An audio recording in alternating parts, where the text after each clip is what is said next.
Okay, so the only way I can really confront the mind control that's happening in your lives right here is to ask you guys to, one, give yourself permission that you want to learn something new, and then two, give yourself permission that you're going to blow your mind. Okay? Because the only way that you can understand the mind is to realize that you are not your mind. And as long as you believe you are your thoughts, if you believe you are your thoughts, and that thinking thing is who you are, then you are under mind control.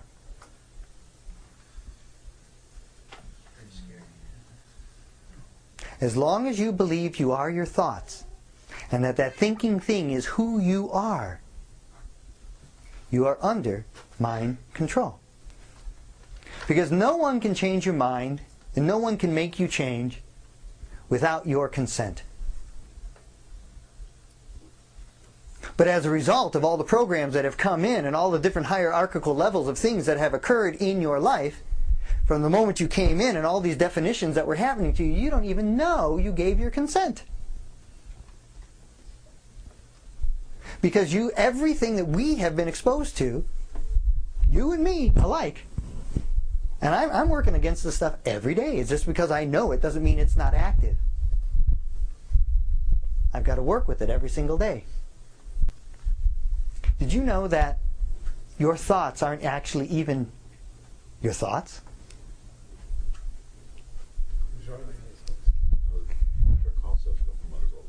Well, your thoughts are actually biochemical and neurological impulses that are occurring.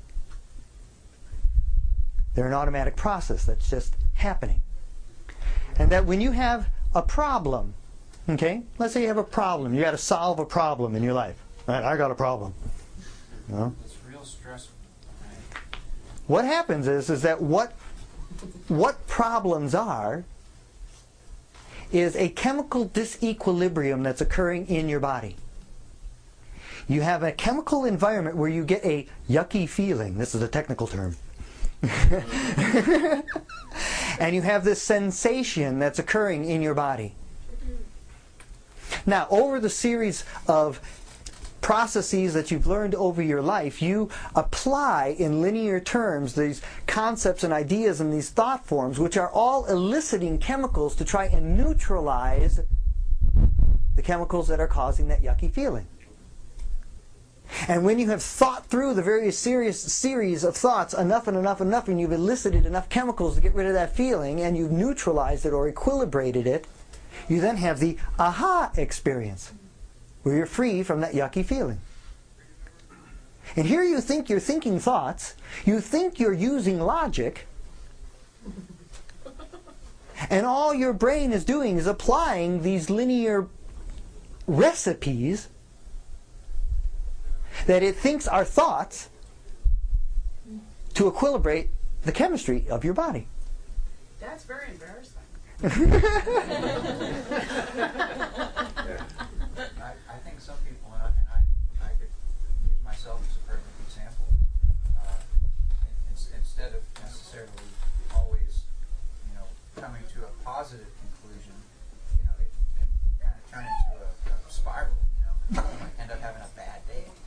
Well, a lot of it has to do with, okay, I'm going to take this lecture in a whole other way because you're bringing up a great point. Okay? We are drug addicts. Okay? We are addicts to feel good all the time. Alright? And you got something called neuropeptides. That was the word I was looking for before and I couldn't find. That's it. Neuropeptides. Basically chemicals that make you feel good or can make you feel bad. But we get addicted to the good ones, like we're always supposed to feel good all the time, and everything in our reality, part of the mind control, is pushing you to that carrot you can never effing have. Because the basic control mechanism of mind control is that who you are is not enough.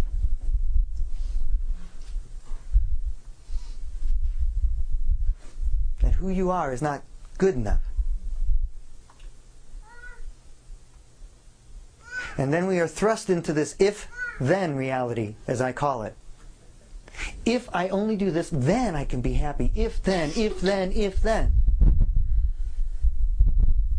And I always go into, I have a lecture, I have a whole series that I do on relationships. Right? And love. What's love? Okay, from my perspective of having been able to die and come back in and out and do this whole thing, I realize that love is essentially an eternal force. It is a fifth element, just as the movie was saying. You have earth, wind, water, fire, love. And the problem is I get into relationship with someone and I'll say, okay, Priscilla, I love you. Right? It is impossible, actually, for me to love her. Really what happens is that in her presence I allow out of myself, or I align myself with that which is love. But she's not causing it. I'm causing it. I'm opening myself or aligning myself to that which is always there. If you're not feeling love, it's no one's fault. It's because you haven't aligned yourself with that which is that eternal presence. Everything, peace, harmony, caring, every trait that you could say that way is eternal. It's always there. You're either aligned with it or you're not. No one is the cause of your feelings. Now, when we get in this idea that she's causing my love, or, okay, up for camera, my wife, Morgan. Okay, Morgan, sorry, I fell in love with Priscilla for a second just because of my mind game. I'm done, baby. All right. Well, what happens is that if I think my wife is that which is causing me love, she becomes my love dealer. Like my drug dealer. And then I want to know when my drug dealer is going to have the next supply. And then when I'm going to get more, and that she's not giving that to anybody else, and that she's going to be my sole source, and then I want to control that and know that, and la la la la. Wow. Yeah. Which is another part of not knowing who you are. I'm going to keep coming back to the idea that if you are concerned about mind control, stop looking outside yourself and start looking inside yourself. Because when you know who you are and what you are uncontrollable. This is one of the tenets of what Gandhi used to teach. It was the whole tenet of what Gandhi was saying. With satyagraha, peaceful non-compliance. What he said was just matter-of-factly, he said, the British are going to leave. Now, this was the most tyrannical thing you could possibly say. They ran everything. All the economics, all the, agriculture, everything that was run by India was run by these few hundred people called the British. Stop blaming us. Yeah. And he just simply said, he knew that that wasn't going to work anymore. And he just said, no, they're going to leave. I see it. I know it. They're going to leave. It's all done. It can't continue like this. But they will leave as friends. This them that we don't like.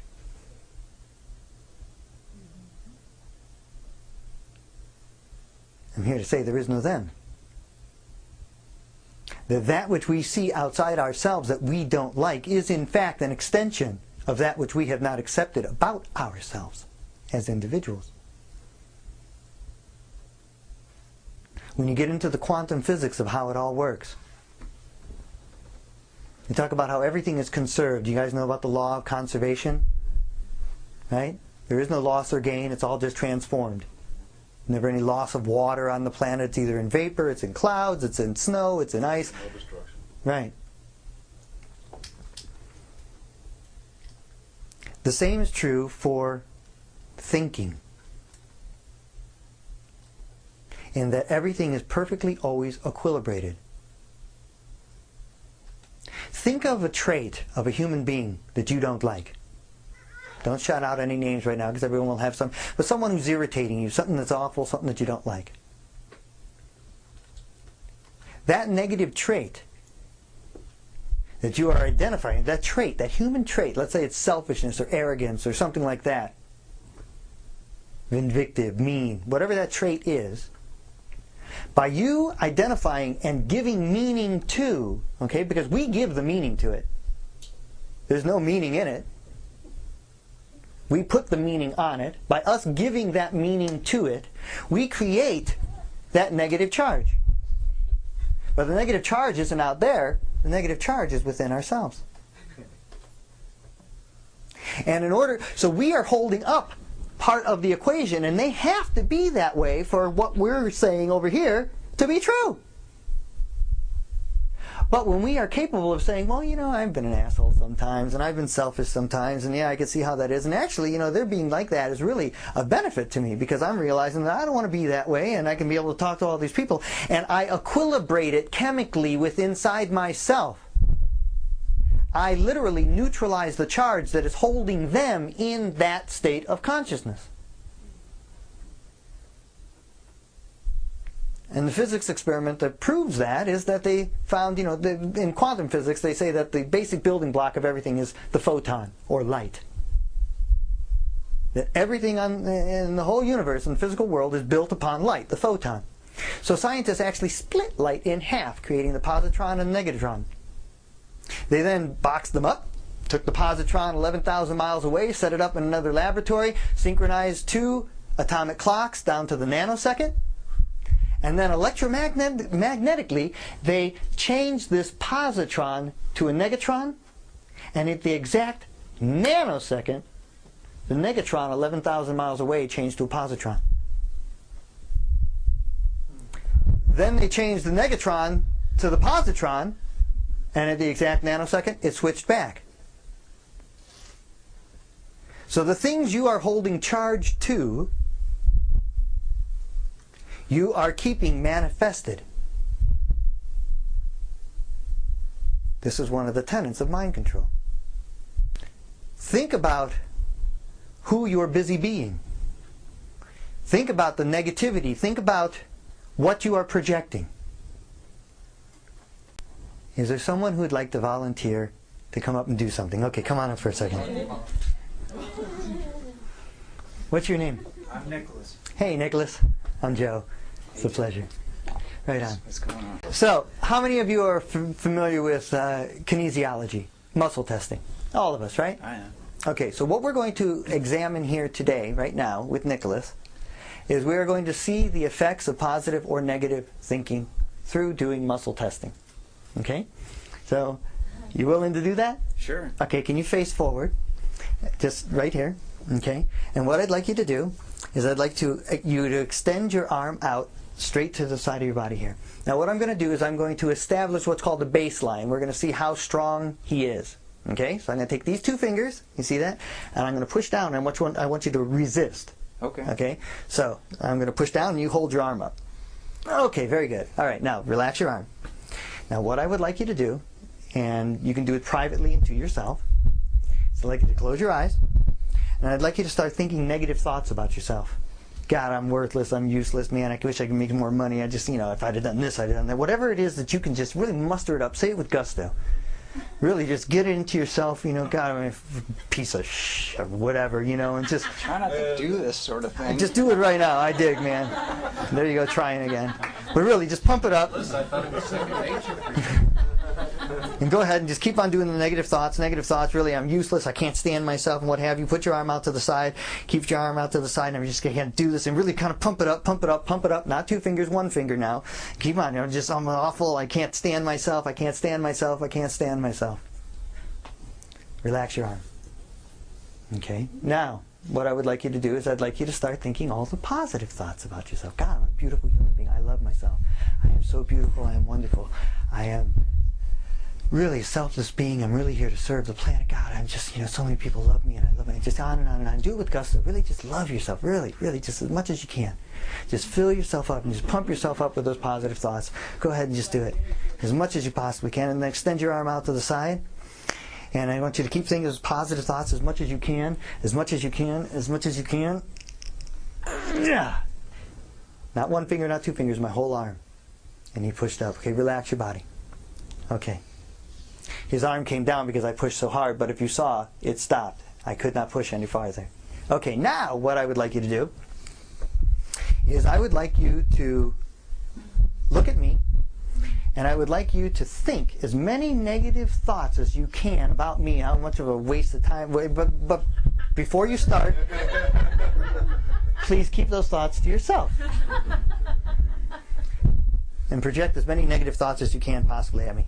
Just come on, guys, it's a waste of time. It's unplugged dog dreams. What is that? You think he knows about mind control? What are you doing? A waste of time.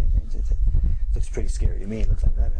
Come on, just come on. You can do better than that. Just ramp it up. Come on, give me some negative thoughts, man. Pump it up. You can do better than that. I'm an asshole. You know, come on. Okay, now put your arm out to the side. Put your arm out to the side. Keep those negative thoughts. Just keep on pumping them up at me, pumping them up at me, pumping them up at me, pumping them up at me, pumping them up at me. Relax your body. Now what I'd like you to do is think as many positive thoughts as you can, and you can extol those beautiful virtues to the entire world.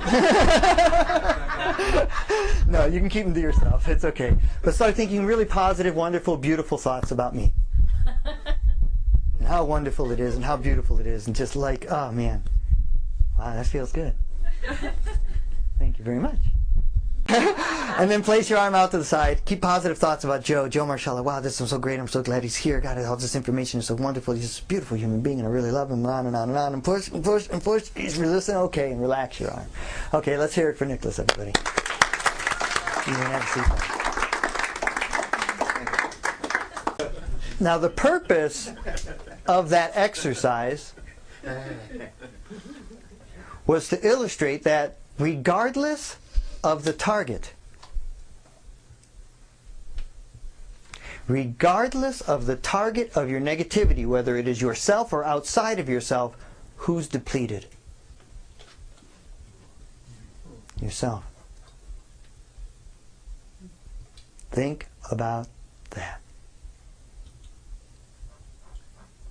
I've already experienced that firsthand. It's easy to try and put it out and like blame it on somebody else or something else. Right. A circumstance. Absolutely.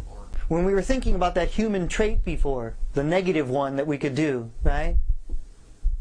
There are 4,366 human traits as defined in the English dictionary. I've looked them up. How someone can be. Happy, sad, joyful, selfless, angry, vindictive. 4,366 human traits that we create the meaning for, whether it's positive or negative. And I guarantee anything that you look at in life that you put a negative spin on is your own denial of being that way yourself, and is completely and totally depleting who you are and all of your efforts. And this is why I bring up Gandhi again, because he knew that. He simply stated, without violence, without anger,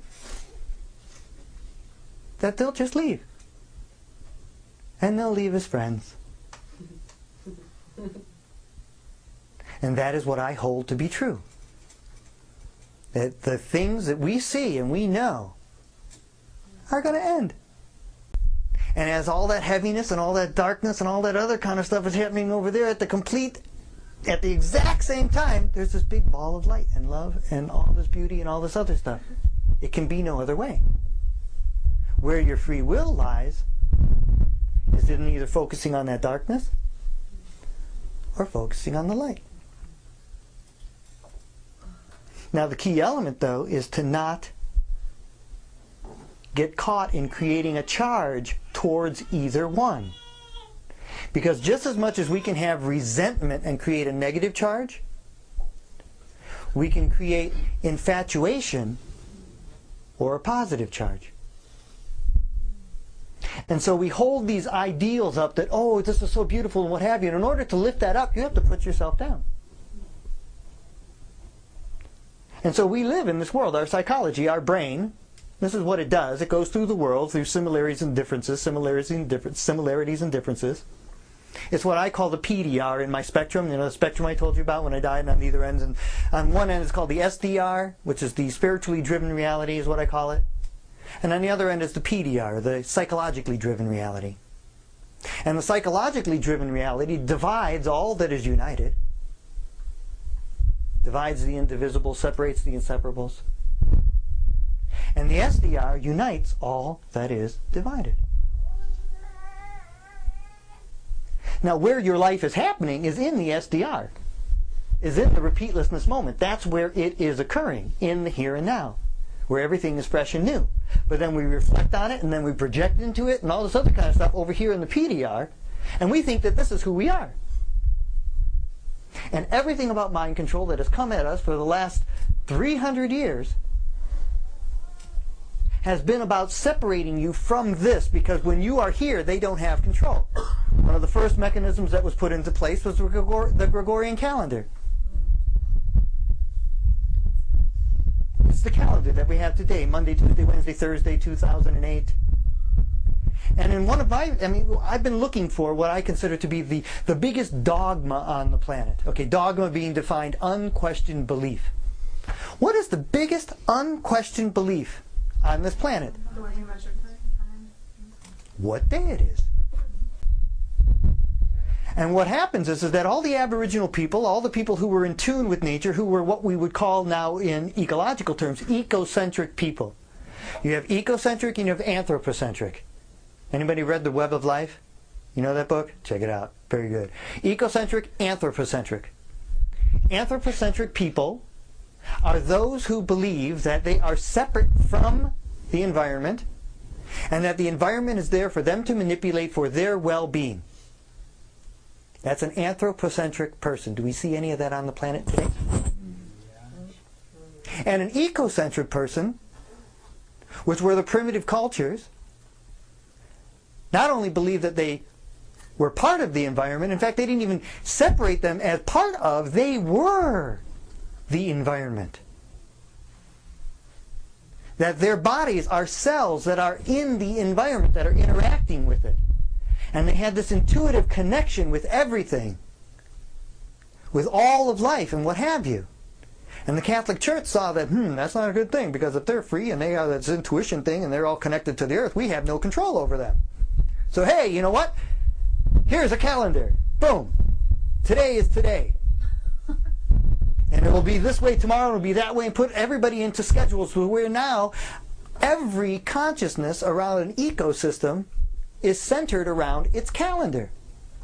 In fact, who you are is measured by a calendar, by how many widgets you can produce by 3 days, 4 days, 5 days. That's your value. And your age and what you can do, and when you're going to go to school, and when you're going to graduate, and when you're going to this and blah, blah. It's not real. It doesn't exist. And that was one of the very first control mechanisms that came into place.